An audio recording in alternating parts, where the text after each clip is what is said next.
오늘 이제 시편 96편의 말씀을 가지고 이제 이 내용을 우리가 좀 살펴보겠는데요.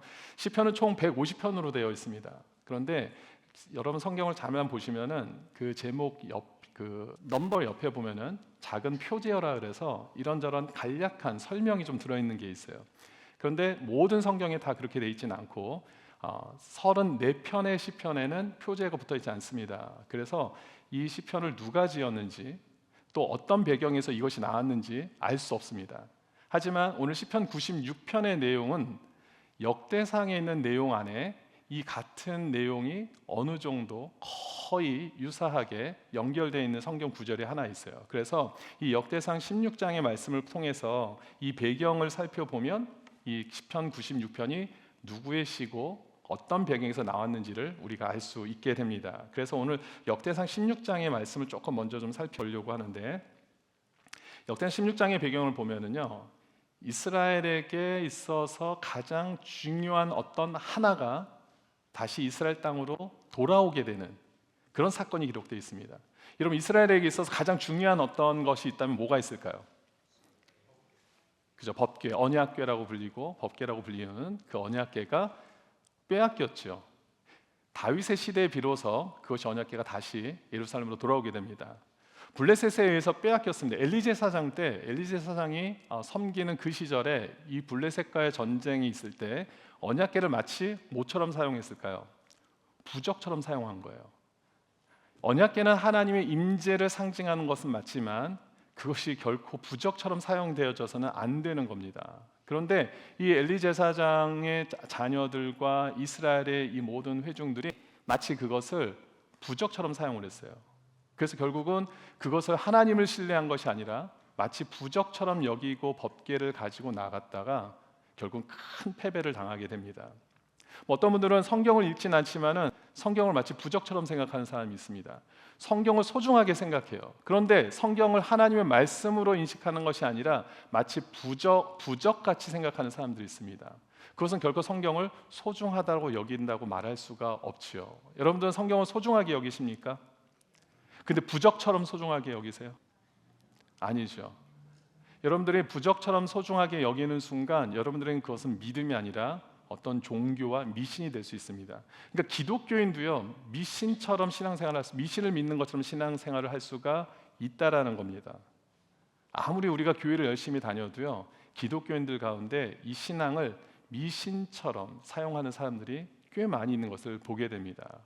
그런데 이 이스라엘이 그랬습니다. 언약궤를 마치 부적처럼 사용했어요. 전쟁에 이것만 가지고 나가면 이길 수 있다. 하나님께 기도하고 하나님의 뜻을 구하는 그 시간을 전혀 갖지 않고 나는 이 언약궤만 가져가면 이길 수 있어. 이런 잘못된 사고를 가지고 나갔다가 결국은 큰 패배를 당하게 되죠. 그로부터 무려 100여 년의 시간이 흐릅니다. 어느 누구도 빼앗겼던 언약궤를 다시 이스라엘 땅 가운데 가지고 오려고 하지 않습니다. 그런 노력을 하지 않아요. 그러다가 마침내 다윗이 왕이 되는 순간 다윗이 그것을 이뤄내죠. 근데 그것도 쉽게 이루어지지 않죠. 처음에 다윗이 그것을 언약궤를 들여오려고 하다가 어떤 일이 벌어집니까? 우사라는 사람이 그만 언약궤를 들여놓는 그런 과정 속에서 언약궤를 잘못 다루다가 하나님의 징계를 받아서 그 자리에서 죽음을 당하게 됩니다. 그리고는 다윗이 벌벌 떨어요. 야, 이거 우리가 이렇게 갖고 올 수 없나 보다.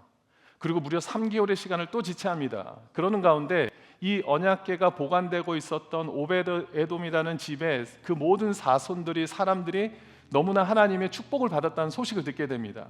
그리고 나서는 정말 다시 자신감을 회복해가지고 야, 우리 다시 언약궤를 가지고 올 수 있겠다. 하나님 우리를 버리신 것이 아니구나라는 생각하에 다시 언약궤를 가지고 오게 됩니다. 그리고 그 기쁨과 감사의 마음을 표현한 것이 역대상 16장의 말씀이고 그 역대상 16장의 23절에서 33절까지 기록되어 있는 내용이 그대로 옮겨진 것이 시편 96편입니다. 그러니까 표제가 없지만 이 시편 96편은 누구의 시라고 우리가 생각할 수 있겠습니까? 이렇게까지 제가 왔다 갔다 하면서 설명을 했는데 누군지 모르시면 어떻게 합니까? 제가 다시 돌을까요? 네. 다윗이죠, 다윗. 다윗의 시라고 우리가 충분히 예상할 수 있습니다. 그리고 다윗이 언제 이런 시를 기록했다고요? 어떻게 한 바퀴 다시 돌아요? 언약궤를 다시 예루살렘 땅으로 회복한 것에 대해서 너무나 기쁘고 감사한 마음으로 이 시를 기록했다라고 우리가 볼 수 있습니다. 자, 그럼 구체적으로 시편 96편에 어떤 내용이 있는지 한번 살펴보겠습니다. 먼저 1절을 다시 한번 보여주시면 같이 한번 읽어보겠습니다. 1절 말씀 시작. 죄송합니다. 시작 1절 시작. 새 노래로 여호와께 노래하라. 온 땅이여 여호와께 노래할지어다. 새 노래로 여호와께 노래하래요. 온 땅들이 다 새 노래로 주님을 찬양해야 된다는 겁니다. 여러분 이상하지 않으세요? 여기서 뭔가 좀 이상한 부분이 보이지 않습니까?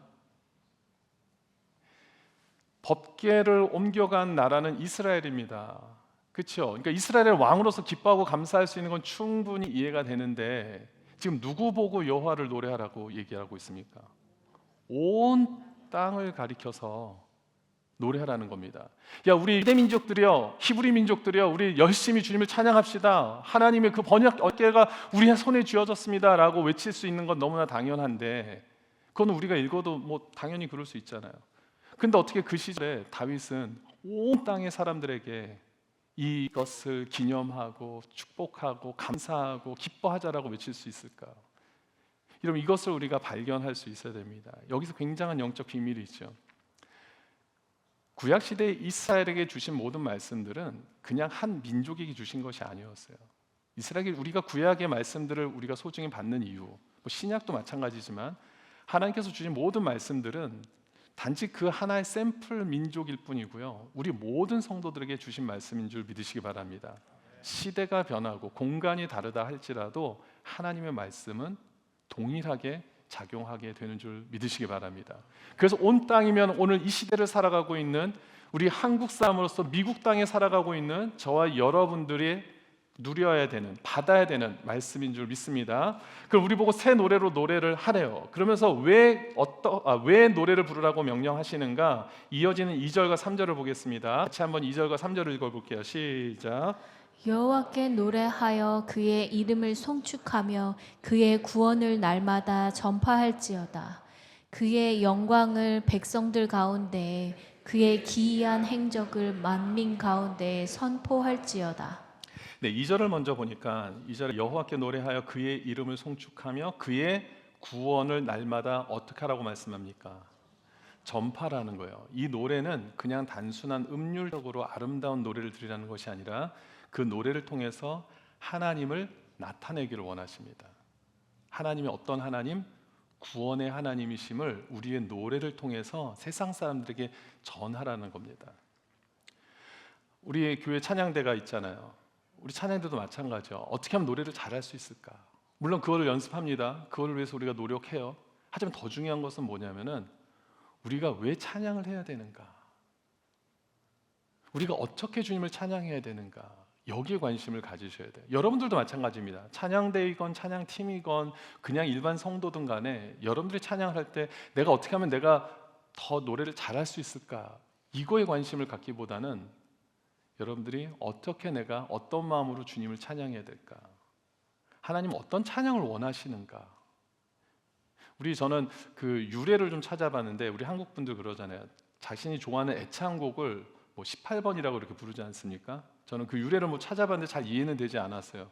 근데 아마 아주 오래전 역사로 좀 흘러가는 것 같은데 여러분들에게도 어떤 찬양의 애창곡이 있으십니까? 여러분들 있으세요? 제가 성도님들의 장례를 많이 인도를 하다 보면은 이제 장례식을 위해서 장례 예배를 위해서 순서를 좀 정하면서 어떤 찬양을 우리가 부를까요? 고인께서 예전에 생전에 어떤 찬양을 많이 부르셨습니까? 하면은 바로 즉각적으로 대답하시는 성도님들도 계시지만 아쉽게도 모르는 분들도 계세요. 우리 아버지가 예전에 무슨 찬양을 좋아했지? 우리 어머니가 예전에 무슨 찬양을 좋아했지? 그냥 목사님이 좀 정해 주세요. 예. 제가 정해는 건 문제가 되지 않습니다. 그런데 안타까운 건 뭐냐면 가족들조차도 그 당사자들이 부모님들이 어떤 찬양을 했는지 알 수 없다면 부모님들이 자녀들 앞에서 찬양을 안 했다는 얘기가 되겠죠. 그게 좀 안타깝더라고요. 개인적으로는 많이 부르셨을 텐데 또 교회에서는 신앙생활하면서 공동체 안에서는 많이 부르셨을 텐데 자녀들이 우리 부모님의 좋아하는 찬양이 뭔지 모른다. 그 얘기는 가정에서 찬양이 나오지 않았다는 것이죠. 저도 어렸을 때 부모님들과 같이 가정 예배를 드리면은 부모님들이 원하시는 찬양이 거의 진짜 애창곡이 있습니다. 18번이라고 불릴 수 있는 애창곡들이 있어요. 여러분들에게도 그런 주님께 드리는 그런 찬양곡이 있게 되기를 주님 이름으로 축원드립니다. 자, 첫 번째는 우리에게 그 하나님의 구원의 감격을, 구원의 하나님을 전파하라는 이유 때문에 우리에게 노래를 하라고 말씀하셨어요. 두 번째는 3절입니다. 그의 영광을 백성들 가운데, 그의 기이한 행적을 만민 가운데 선포하라는 겁니다. 그의 기이한 행적을 만민 가운데 선포하라. 하나님께서 정말 보이지 않으시지만 우리 웨이메이커, 우리가 영광송으로 찬양하는 내용이 그렇잖아요. Even when I don't see it, you are working. 내게 보이진 않아. Even when I don't feel it, you are working. 느껴지지도 않아요. 그런데 하나님은 여전히 역사하시는 줄 믿습니다. 오늘 우리가 저쪽 펠로시폴에서 예배드리다가 이렇게 좀 넓은 데 오다 보니까 되게 좀 이렇게 긴장하고 계신 것 같습니다. 아니면 제가 좀 왔다 갔다 해서 긴장하시는 건가요? 저를 이렇게 보시기 어려워서. 예. 우리 한번 옆에 분들한테 한번 인사했으면 좋겠습니다. 하나님은 보이지 않으시지만 역사하십니다.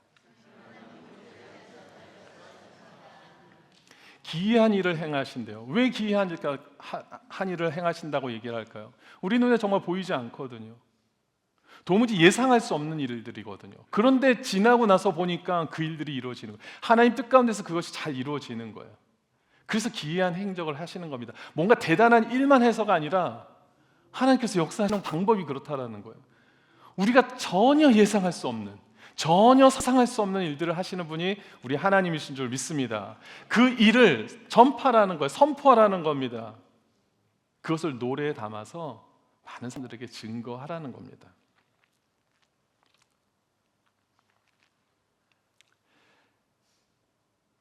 그리고 이어지는 구절을 보니까 새 노래를 불러야 되는 이제 목적이 이어서 노래를 부르는 자들은 어떤 자세로 불러야 되는지를 소개하고 있습니다. 8절 9절입니다. 같이 한번 읽어볼게요. 8절 9절 시작. 여호와의 이름에 합당한 영광을 그에게 돌릴지어다. 예물을 들고 그의 궁정에 들어갈지어다. 아름답고 거룩한 것으로 여호와께 예배할지어다. 온 땅이여 그 앞에서 떨지어다. 자, 8절을 다시 돌아서 보면은 여기에 굉장히 중요한 포인트가 있습니다. 여호와의 이름에 합당한 영광을 돌리라는 겁니다. 하나님을 노래하는 자들에게서 반드시 기억해야 되는 건 뭐냐면 여호와의 이름에 합당한 영광. 아무렇게나 우리가 노래드리고 노래를 부르고 찬양하고 예배를 드린다 그래서 주님이 받으시는 게 아니라는 겁니다. 우리 피아노 반주도 있고 오르간도 이제 우리 오늘부터 오르간 반주자가 있으세요. 정말. 네, 우리 환영합니다. 네. 네. 피아노 반주자도 있고 오르가니스트도 있고 우리 드러머도 있고 바이올리니스트도 있고 첼리스트도 있고 우리가 음악적인 수준이 높다 그래서 하나님이 받으시는 것이 아닙니다. 아까도 말씀드렸지만은 하나님 앞에 예배를 드리고 찬양하고 노래하는 자들의 자세를 하나님이 원하십니다. 그 모습을 받기를 원하시는 거예요. 그런 가운데 우리가 정말 열심을 다해서 더 수준 높은 음악적으로 더 완성도 있는 그런 찬양을 올려드리면 더 좋은 거고요. 중요한 건 우리의 자세를 말하고 있는데 여러분 오늘날에도 각국의 정상회담을 하다 보면은요 상대방 국가 원수가 자신을 어떻게 대우하는지에 따라서 그 방문했던 국가의 그 뉴스에 보면 뭐 탑으로 기사가 나오죠. 뭐 우리나라 대통령이 뭐 미국 트럼프 대통령을 만났는데 그분이 어떻게 대했다. 그러면 뭐 대서특필 되지 않습니까? 대통령이 우리 대통령을 굉장히 아주 높이 평가한다. 우리나라 국력이다. 뭐 이렇게도 얘기할 수 있고. 얼마 전에 우크라이나의 그 젤렌스키 대통령이 정상회담을 했다가 그 뭐 복장 문제 때문에 막 이슈가 좀 됐던 거 혹시 기억하시죠? 뭐 저는 그게 뭐 좋다 나쁘다를 떠나서 그런 겁니다. 작은 거 하나에서도 굉장히 민감하게 반응을 하게 되는 이제 그런 부분들이 서로를 어떻게 대하는지를 알 수 있다라고 이제 판단을 해버리는 거죠. 우리가 여호와의 이름에 합당한 영광을 드린다라는 것이 바로 이런 겁니다.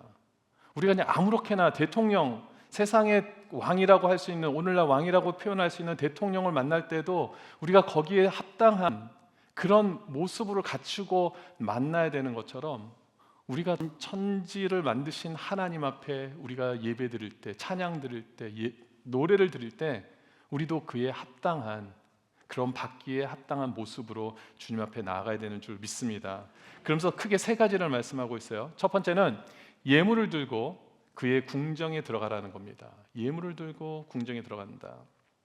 오늘날도 비슷하지만 고대 사회에서는 특별히 왕을 대련할 때는 당연히 가장 좋은 것을 가지고 이 사신들이 그렇게 왕을 접대하는 그런 문화가 일반적이었습니다. 그렇기 때문에 어떻게 하면 그 왕이 좋은 거를 드릴 수 있을까? 그런 거에 굉장히 노력을 하고 관심을 쏟겠죠.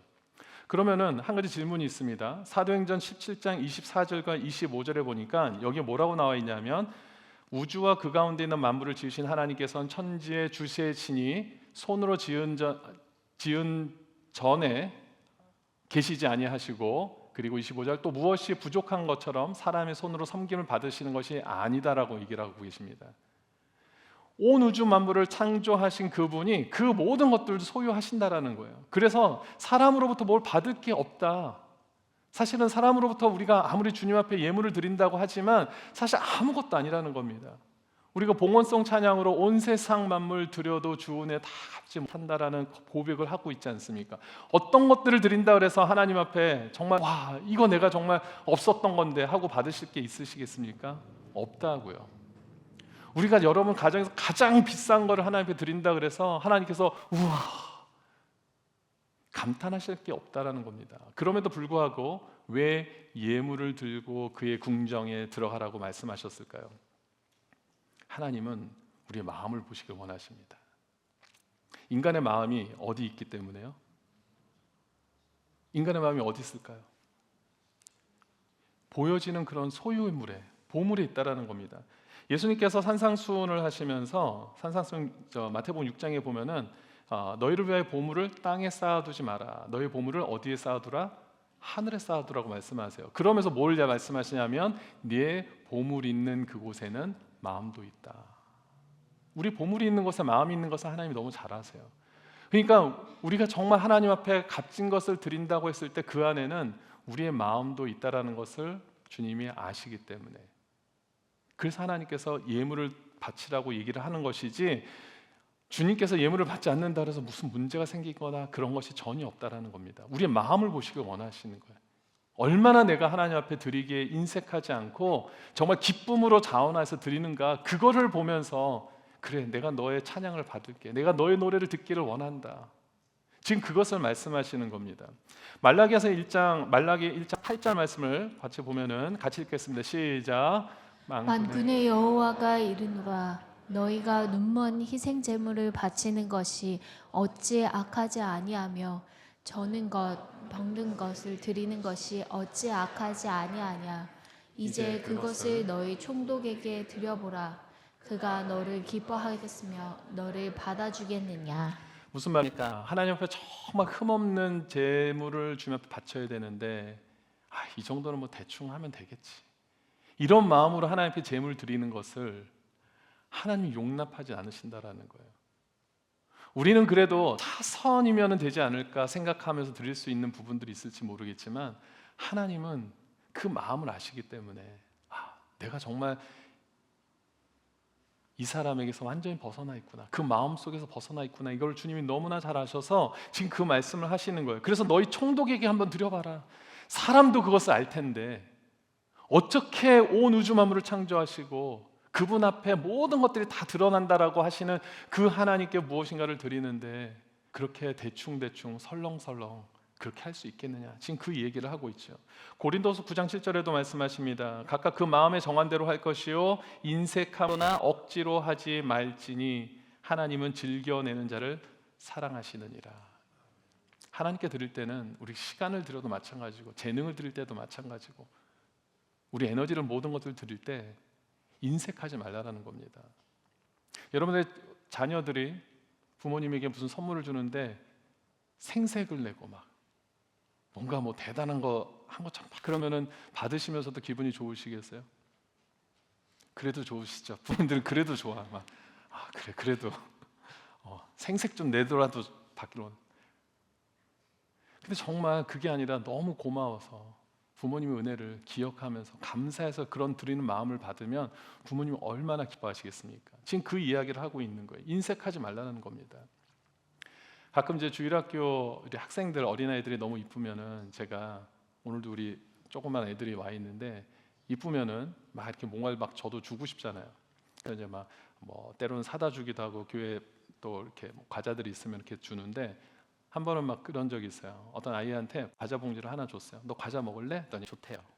그래, 그럼 목사님 이거 큰 봉지 하나 줄 테니까 목사님도 하나만 주면 안 돼? 거기서 그러면은 애들이 세 가지 반응이 나옵니다. 정말 하나만 주는 애가 있어요. 이 아이는 너무나 정직하고 삶이 너무나 순수한 아이죠. 정말 하나만 줘요. 그 많은 그 과자 중에서 딱 하나만, 그것도 하나만 딱 들어서 주는 아이가 있고, 두 번째 그냥 뭐 푹 터서 목사님 드세요 하는 애가 있어요. 세 번째 안 돼, 내 거야. 정말 그런 애들이 있어요. 내가 지금 방금 전에 준 건데, 내가 방금 전에 주면서 목사님 하나만 먹자, 안 돼요, 내 거야. 이런 애들이 있다는 겁니다.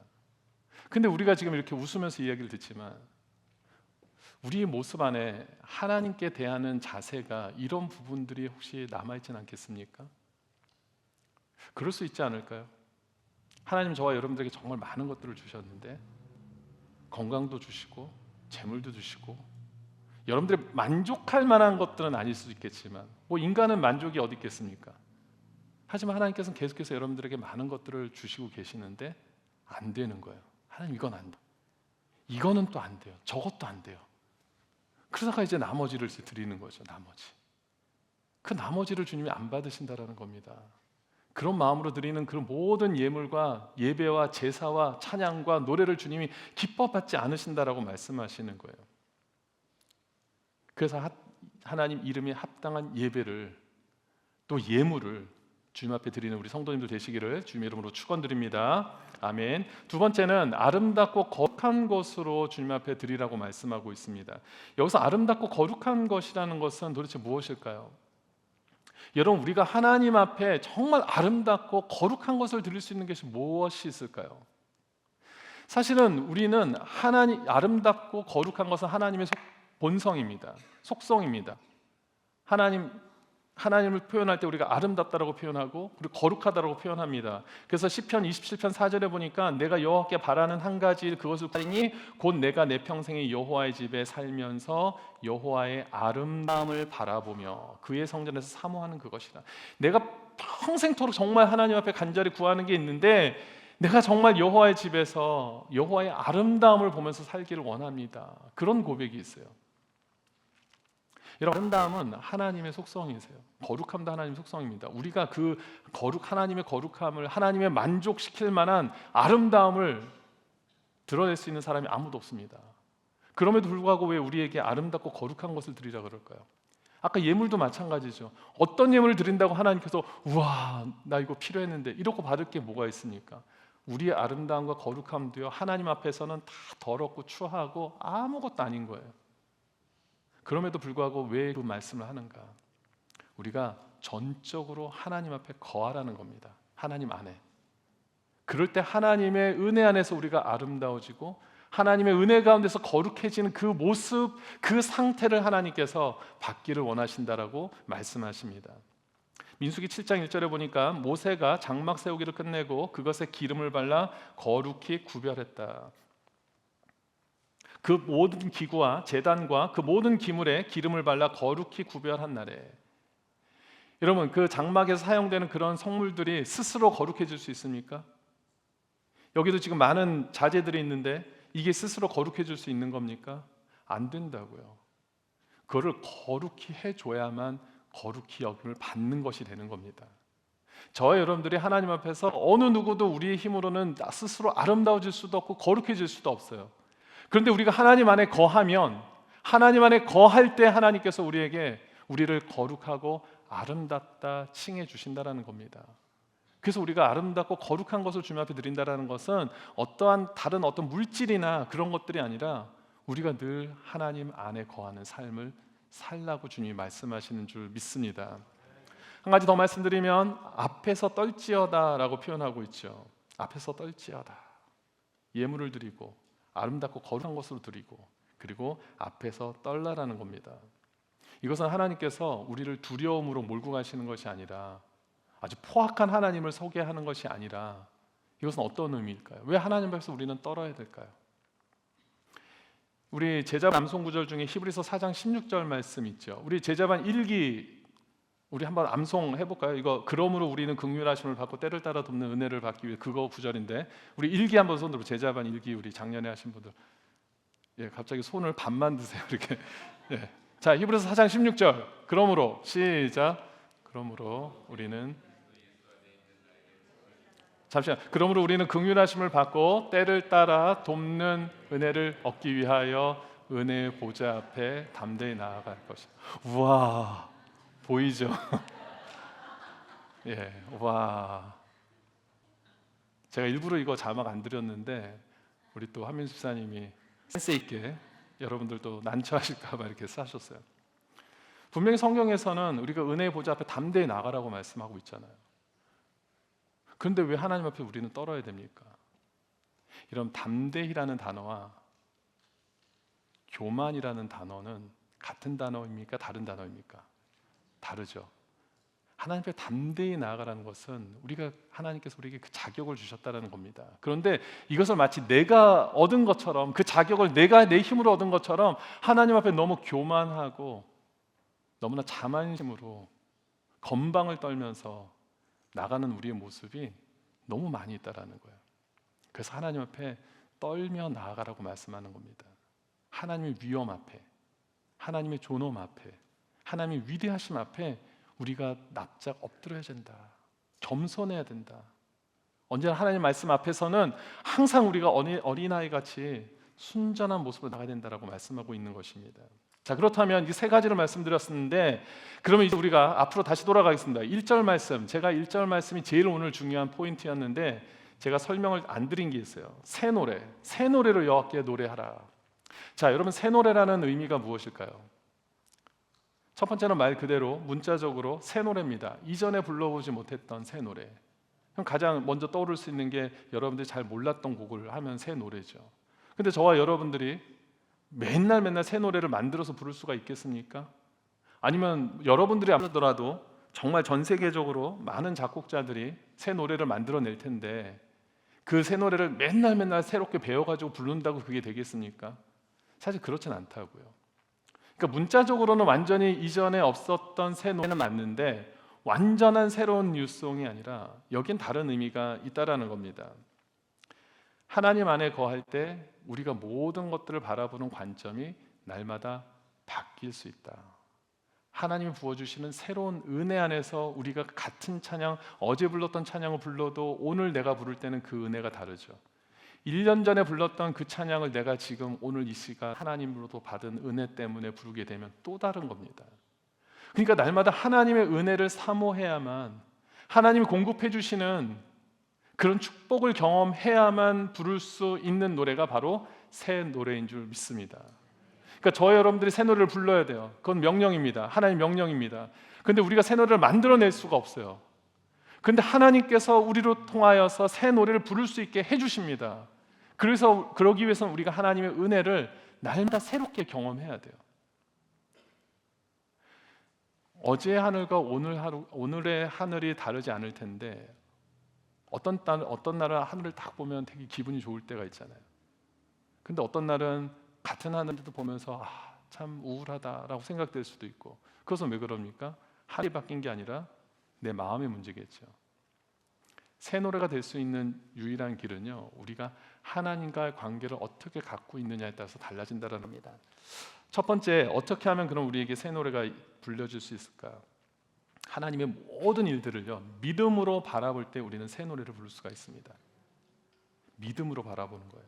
히브리서 11장 11절에 보니까 믿음으로 사라 자신도 나이가 많아 단산하였으나 잉태할 수 있는 힘을 얻었다. 이는 약속하신 이를 미쁘신 줄 알았다라고 기록하고 있습니다.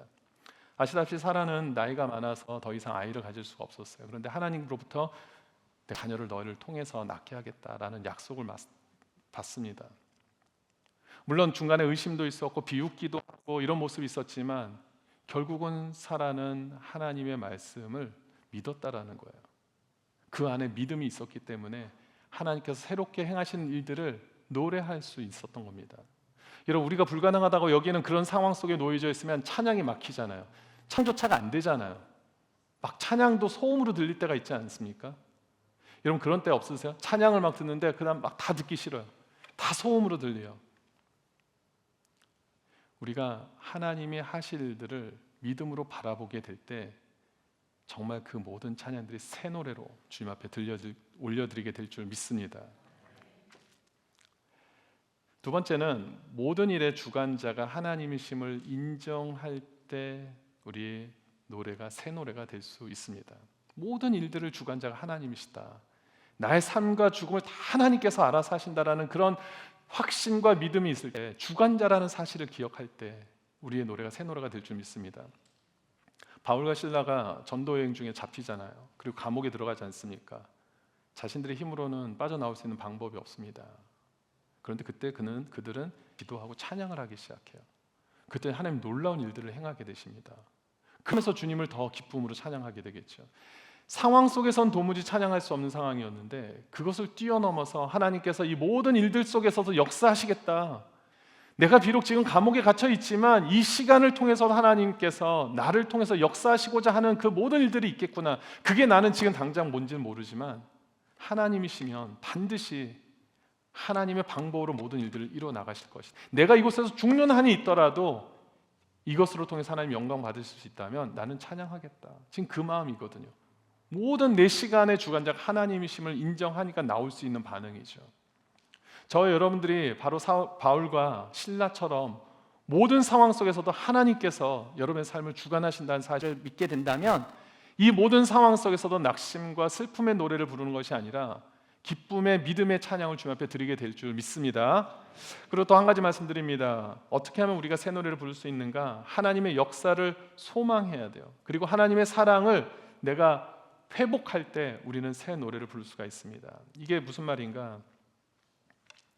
여러분 시편 137편을 보면 보면은 여기에는 이스라엘이 바벨론 포로로 끌려가서 그 바벨론 지역에 있으면서 머물면서 부르는 그런 읊조리는 시의 내용이 있습니다. 137편 1절을 한번 볼게요. 여기 보니까 우리가 바벨론의 여러 강변 거기에 앉아서 시온을 기억하며 어떻게 합니까? 노래했습니까? 울었습니까? 울은 거예요. 포로로 잡혀갔으니까 당연히 슬프죠. 그리고 고국 생각해봤자 비전이 없어요. 소망이 없어요. 그러니까 너무 슬픈 거예요. 내 신세가 너무 한탄하다, 한심하다, 너무 안타깝다. 그래서 울기만 하는 겁니다. 근데 이렇게 슬프게 우는데 3절을 보니까 여기 뭐가 되어 있냐면 이는 우리를 사로잡은 자가 거기서 우리에게 노래를 청하며 우리를 황폐하게 한 자가 기쁨을 청하고 자기들을 위하여 시온의 노래 중 하나를 노래하라 함이라. 무슨 말입니까? 그 바벨론의 현지인들, 포로로 잡아갔던 사람들이 이 슬퍼하는 사람 이스라엘 백성들에게, 히브리 민족들에게 너 노래 한번 해봐. 너 뭐 니네 하나님 너 잘 믿는다며. 너 하나님께 드린 노래 한 곡 좀만 해봐. 완전히 조롱하는 거죠. 너무나 수치스러운 거예요. 그래서 나는 노래를 할 수가 없다라고 고백합니다. 이어지는 4절 보니까 우리가 이방 땅에서 어찌 여호와의 노래를 부를까 하면서 나는 찬송 못하겠다. 찬양이 끊어져 버렸습니다. 현실을 보니까 찬양의 맛이 안 나는 거예요. 여러분들 어떠세요? 찬양 이런 표현은 사실 맞는 표현은 아니지만 여러분 막 때로는 찬양하고 싶은 맛이 없을 때도 있잖아요. 예전에는 좋았던 찬양도 갑자기 막 너무나 듣기 싫을 때가 있을 수 있잖아요. 지금 이스라엘 백성들이 그런 거예요. 바벨론 포로로 가고 나서는 다시 예전을 생각해 보니까 회상해 보니까 너무나 비참하고 처량하고 너무나 신세한탄만 하는 그런 상황이 놓여져 있었습니다. 이 끊어진 노래를 그럼 어떻게 회복할 수 있느냐? 끊어진 노래를 어떻게 회복할 수 있느냐? 이게 우리의 가장 중요한 포인트죠. 스바냐 3장에 보면은 스바냐가 바로 이 시기에 쓰여진 책인데, 이때 스바냐도 이런 얘기를 합니다. 뭐라고 얘기를 하냐면 스바냐 13장 14절을 한번 보겠습니다. 시온에 따라 노래할지어다, 이스라엘에 기쁘게 부를지어다, 예루살렘 따라 전심으로 기뻐하며 즐거워할지어다. 노래하라, 기쁘게 불러라, 기뻐하며 즐거워하라. 점층적으로 계속해서 반복해서 하나님을 기뻐하며 찬양하라고 얘기하고 있어요. 지금 시편 137편에서 난 도대체 노래할 수 없어, 찬양할 수 없어, 지금 그런 상황에 있는데 불구하고 스바냐 선지자는 이스라엘 백성들에게 아니야, 그래도 노래해야 돼, 찬양해야 돼, 더 기뻐해야 돼, 하나님 하신 일들을 기대해야 돼라고 지금 이야기를 하고 있습니다. 왜 그렇게 얘기를 할 수 있었을까요? 주목하는 게 달랐어요. 아까 137편에서는 1절에서 뭐라고 되어 있냐면 내가 바벨론의 여러 강변 거기에 앉아서 시온을 기억하며 울었도다. 시온의 예전의 과거 영광을 기억하는 거잖아요. 자신의 영광. 그거를 기억하면 희망이 없습니다. 우리 소망이 없어요. 자신을 기억하면 소망이 없어요.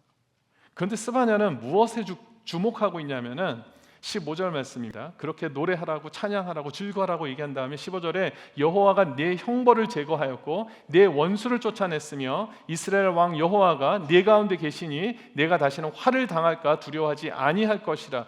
하나님의 회복을 선포했습니다. 하나님 회복하실 것을 믿으니까 찬양을 절로 나오게 되는 거예요. 어떤 내가 할 수 있는 분량을 찾아보면은 노래가 안 나오는 거예요. 노래가 그칠 수밖에 없습니다. 멈출 수밖에 없습니다. 나의 처지를 보니까 나의 예전에 화려했던 과거만 생각해 보면은 노래가 안 나오는 거예요. 그런데 하나님이 하실 일을 기대하니까, 소망하니까 찬양이 나오게 되는 줄 믿습니다. 여러분들 가운데 너무나 지금 이 시간이 혹시라도 가장 힘들고 또 어려운 시간, 가장은 아니더라도 지금 찬양이 잘 나오지 않는 어떤 환경에 놓여져 있다 생각하시면 그것을 내 힘으로 무엇인가를 이뤄내려고 하는 순간 여전히 여러분들은 찬양이 나오지 못할 겁니다. 하지만 하나님이 하실 일들을 기대하시면 하나님 나를 사랑하셔서 나의 죄를 용서하시고 내가 언제든지 주님 앞에 은혜의 보좌 앞에 담대히 나가서 하나님께 구하고 찾고 두드리면 열어주시고 들으시고 문을 열어주실 것을 믿는다면 여러분들의 입술을 통해서 다시 한번 끊어진 찬양이 회복될 줄 믿습니다. 그래서 스바냐서 3장 17절 말을 한번 보겠습니다. 여기 너무나 중요한 하나님의 우리를 얼마나 회복하시길 원하시는지를 보여주는 성경 구절을 같이 한번 읽어봅니다. 시작. 너의 하나님 여호와가 너의 가운데에 계시니 그는 구원을 베푸실 전능자이시라. 그가 너로 말미암아 기쁨을 이기지 못하시며 너를 잠잠히 사랑하시며 너로 말미암아 즐거이 부르며 기뻐하시리라 하리라. 아멘, 아멘. 여러분, 하나님께서 우리를 회복하시는 것도 너무 감사한데 여기 뭐라고 되어 있습니까? 그가 너로 말미암아 뭘 이기지 못하신다고요? 기쁨을 이기지 못하시겠대요. 그리고 너로 말미암아 즐거이 부르시겠다라는 겁니다. 주님이 노래를 부르시겠다는 거예요. 여러분들로 인해서 여러분들이 회복되어지고 하나님의 사랑 안에 거하는 그 모습 때문에 하나님께서 정말 기쁨을 이기지 못하시고 여러분들 때문에 노래를 하신다라는 표현 얼마나 대단합니까? 여러분들 누군가가 여러분들을 위해서 여러분들로 인해서 기뻐하고 즐거워하면 여러분들 얼마나 기쁘세요? 좋잖아요. 좋지 않습니까? 누군가가 여러분들로 인해서 행복해하고 기뻐하고 즐거워하면 여러분들도 덩달아 기쁘잖아요. 그런데 그 대상이 누구냐? 하나님이시라는 거예요. 하나님께서 여러분들로 인해서 여러분들로 말미암아 그 기쁨을 주체하지 못하시게 돼요. 그리고 여러분들 때문에 하나님이 노래를 하신다는 겁니다. 저는 이 구절이 너무나 놀랍더라고요. 하나님이 나를 위해서 노래를 하신다. 나 때문에 즐거워서 노래를 하신다. 흥얼흥얼 거리신다. 상상만 해도 너무나 놀라운 일 아닙니까? 여러분들로 인해서 하나님이 즐거워서 흥얼흥얼 거리시는 거야. 찬양 어떻게 하실지 모르겠지만 너무나 그 상상을 해보면은요 너무나 놀라운 겁니다. 어떻게 하나님이 저와 여러분들 때문에 기뻐하시고 노래를 부르실 수 있습니까?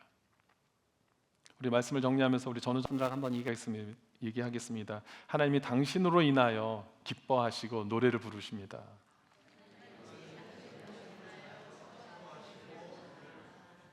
이제 말씀을 정리합니다. 저는 우리 모든 성도님들의 찬양이 회복되어지기를 주님의 이름으로 축원드립니다. 여러분들의 찬양 혹시 중단되어졌습니까?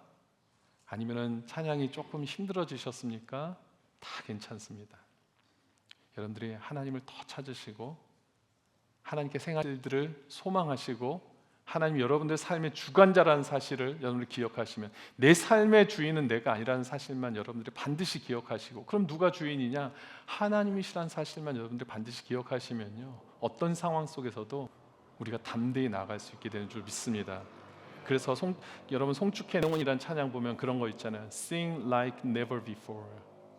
Sing like never before. 저와 여러분들의 삶 속에서 예전에 없었던 전무한 하나님의 그 은혜 때문에 감사하며 찬양할 수 있는 그런 은혜와 축복이 있게 되기를 주님의 이름으로 축원드립니다. 아멘.